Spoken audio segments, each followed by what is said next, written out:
الحمد للہ رب العالمین والصلاة والسلام علی سید المرسلین اما بعد۔ ایک بھائی بیعت کے بارے میں سوال کرتے ہیں اور کہتے ہیں کہ ہمارے ہاں بیعت بہت زیادہ ہے، تو کیا اس بیعت کا قرآن و حدیث سے کوئی ثبوت ملتا ہے؟ تو گزارش یہ ہے کہ نبی علیہ الصلاۃ والسلام کے زمانے میں آپ کے صحابہ کرام آپ کی بیعت کیا کرتے تھے، اور خصوصاً وہ لوگ جو نئے نئے مسلمان ہوتے تھے وہ آپ کی بیعت کیا کرتے تھے۔ اور نبی علیہ الصلاۃ والسلام نے اپنے حکمران کی بیعت کرنے کا بھی حکم دیا ہے اور فرمایا ہے کہ جو بیعت کے بغیر فوت ہو گیا وہ جاہلیت کی موت مرے گا۔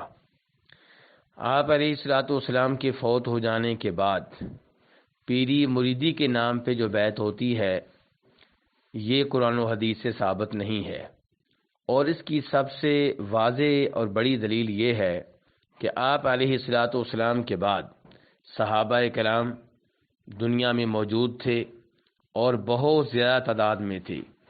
کسی صحیح سند سے یہ چیز نہیں ملے گی کہ کسی آدمی نے ان صحابہ کرام میں سے کسی صحابی کے ہاتھ پہ بطور پیر اور بطور مرید بیعت کی ہو، یعنی صحابی کو پیر مانا ہو خود مرید بن گئے ہوں، صحابی کو مرشد مانا ہو خود مرید بن گیا ہوں، ایسی بیعت نہیں ملے گی۔ ہاں، بطور حکمران بیعت آپ کے دنیا سے چلے جانے کے بعد بھی ملے گی۔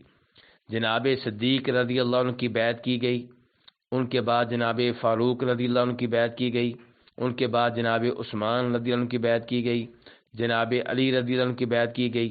تو یہ حکمران خلیفہ کی بیعت رہی ہے اور یہ قیامت تک رہے گی۔ لیکن پیری مریدی کے نام پہ جو بیعت ہے اس کا کوئی بھی ثبوت قرآن و حدیث سے نہیں ملتا، اس لیے اس سے دور رہنا چاہیے۔ ویسے بھی ہم لوگ پیری مریدی کے لحاظ سے نبی علیہ الصلاۃ والسلام کو امام اعظم مانے ہوئے ہیں اور آپ کو قائد اعظم مانے ہوئے ہیں، اور ہم نے یہ عہد کر رکھا ہے کہ ہم نے آپ کی بات ماننی ہے، آپ کی اطاعت کرنی ہے۔ تو جب ہم نے آپ کو اپنا مرشد اور اپنا امام اور اپنا پیشوا اور اپنا نبی اور رسول مانا ہوا ہے تو ہمیں کسی اور کی بیعت کرنے کی ضرورت نہیں ہے۔ اللہ رب العزت ہم سب کو سمجھ عنایت فرمائے۔